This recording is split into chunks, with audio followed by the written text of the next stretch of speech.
تو غسل کا جہاں تک مسنون طریقہ ہے، غسل کب واجب ہوتا ہے، غسل کب کرنا ہوتا ہے، اس کے لیے 6 کنڈیشنز اسکالرز بتاتے ہیں کہ ان 6 کنڈیشنز میں غسل واجب ہو جاتا ہے۔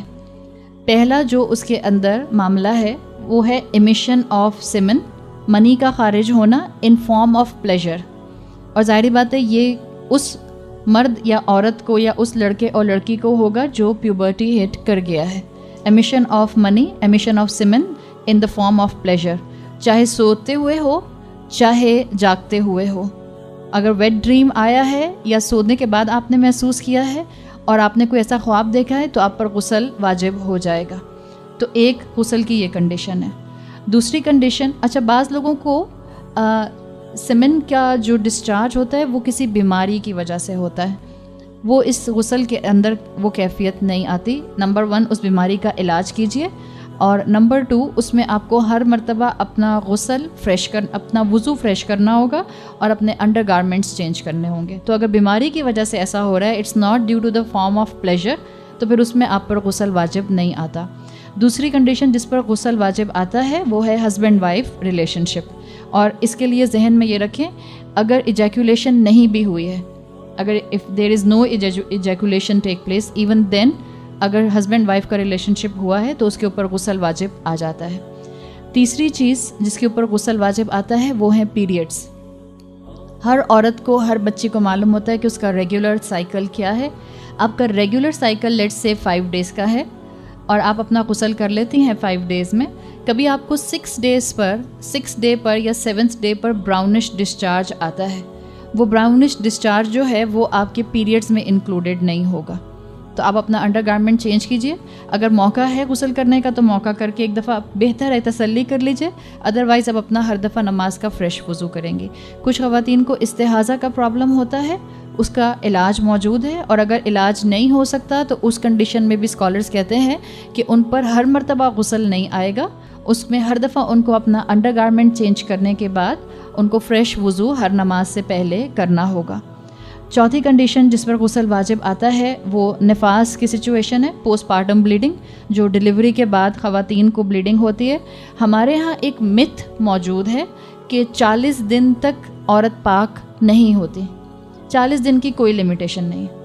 ہر عورت کا اپنا سائیکل ہوتا ہے، ہر عورت کا اپنا فزیولوجی کے مطابق جو ہے وہ ریاکشن ہوتا ہے۔ ہو سکتا ہے کوئی عورت ڈیلیوری کے 20 دن کے بعد فارغ ہو جائے، اب وہ 20 دن انتظار نہیں کرے گی کہ جب تک 40 دن نہیں گزر جائیں گے میں پاک نہیں ہو سکتی۔ جس وقت اس کی بلیڈنگ رک جائے گی اس کو اپنا غسل کر کے اپنا نماز اور روزہ اور جو بھی اس کی عبادات ہیں اس کو اس نے شروع کرنا ہے۔ پانچویں چیز جو اس کے اندر آتی ہے وہ آتی ہے غسل واجب ہوتا ہے مردے کے اوپر، یعنی موت کا موقع ایسا ہوتا ہے جس میں مردے کو غسل دیا جاتا ہے، سوائے شہید کے۔ جو قتال میں جنگ کے میدان میں شہید ہوگا اس کو غسل نہیں دیا جاتا۔ اور چھٹا بعض اسکالرس کے نزدیک جو آپشن آتا ہے وہ یہ آتا ہے کہ جب کوئی نان مسلم اسلام کے دائرے میں داخل ہوتا ہے تو اس کو غسل کرنا ہوتا ہے، اس لیے کہ بعض صحابہ کو جب انہوں نے اپنے آپ کو اسلام کے دائرے میں انٹر کیا تو رسول اللہ صلی اللہ علیہ وسلم نے ان کو غسل کرنے کا حکم دیا تھا۔ تو یہ 6 کنڈیشنز ہیں جس پر غسل اسکالرز کے مطابق واجب آ جاتا ہے۔ غسل کا مسنون طریقہ سمپل، آپ کی پاک ہونے کی نیت ہونا ضروری ہے۔ یہ نہیں کہ آپ بائی دا وے نہا کر آ گئیں اور آپ نے باہر آ کر کہا اچھا چلو میں پاک ہو گئی۔ آپ کی نیت ہونا ضروری ہے کہ آپ نے غسل لیا ہے پاکی حاصل کرنے کے لیے۔ تو پہلی چیز نیت ہے۔ دوسری چیز جو فرض چیز ہے وہ ہے بسم اللہ پڑھنا، 3 بار ہاتھ دھونا اور ہاتھ کلائی تک اپنے پورے دھونا۔ چوتھی چیز ہے اپنے پرائیویٹ پارٹس کو واش کرنا۔ پانچویں چیز اس کے اندر، اور پرائیویٹ پارٹس کو واش کرنا جس کو آپ استنجا کرنا کہتے ہیں، پراپرلی واش کرنا۔ پانچویں چیز جو اس کے غسل کے فرائض میں آتی ہے وہ ہے وضو کرنا، اور بالکل ویسا وضو کرنا جیسا وضو نماز میں کیا جاتا ہے، یعنی آپ کلی سے شروع کر کے پیروں تک پورا وضو آرڈر میں فالو کریں گی۔ یہ بھی آپ نے غسل شروع نہیں کیا، اس سے پہلے آپ سے سارے کام کر رہی ہیں، یہ سنت کا مسنون آرڈر ہے۔ اس کے بعد ہاتھ گیلے کر کے 3 بار کانوں میں اپنے لے کر جانا، یہ ایڈیشنل آپ کو بعض احادیث کے اندر یہ حکم ملتا ہے، ٹھیک۔ اور 7واں سٹیپ ہے سر کے بالوں کی جڑوں کو گیلا کرنا۔ اب کیونکہ اگر آپ مثال کے طور پہ شاور کے نیچے کھڑی ہیں تو آٹومیٹیکلی آپ کے سر کے بال گیلے ہو رہے ہوتے ہیں، پھر بھی آپ اپنے سر کے بالوں کی جڑوں کو ہاتھوں کے ساتھ، انگلیوں کے ساتھ اس کا خلال کر سکتی ہیں.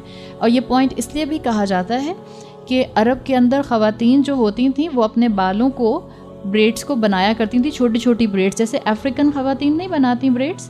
تو اگر ان کی بریڈز بنی ہوئی ہیں بالوں کی اور بال بہت لمبے ہیں تو اس میں ان کو اجازت ہے کہ وہ پورے بال نہ کھولیں، بلکہ ان کی روٹس جو ہیں وہ گیلی ہو جائیں. تو اسی لیے ہاتھوں کی انگلیوں کو گیلا کر کے اور اچھی طرح سے گیلے کو اپنے اسکیلپ کو گیلا کیا جاتا ہے. تو سر کی جڑوں کو گیلا کرنا، دائیں پہلو پر جسم کے پہلے پانی ڈالنا اور پھر بائیں پہلو پر پانی ڈالنا. اس طرح سے آپ کا غسل مکمل ہو جاتا ہے. اور خاص طور پر جو آپ کا بیلی بٹن ہے، جو آپ کے آرم پٹس ہیں اور جو آپ کے انڈر نیز جگہیں جہاں بینڈ ہوتے ہیں، اگر آپ بیٹھ کر نہا رہے ہیں تو بینڈ جگہ ہوتی ہے، وہاں پہ چانسز ہوتے ہیں کہ پانی ٹچ نہیں کرے گا. تو ان جگہوں کے اوپر خاص طور پر پانی کو پہنچانے کی کوشش کرنا تاکہ آپ کو پورے جسم کو پاکی حاصل ہو جائے. یہ غسل کا مسنون طریقہ ہے. اس کو سیکھیں، اپنی اولادوں کو سکھائیں اور اس کو آگے پھیلائیں، اس لیے کہ طہارت کا علم حاصل کرنا ہر مسلمان کے اوپر فرض عین ہے. اللہ تعالی ہم لوگوں کو پاکی نصیب فرمائے تاکہ ہماری عبادات میں ویلیڈیٹی آ جائے. گمراہیوں کی رات میں نور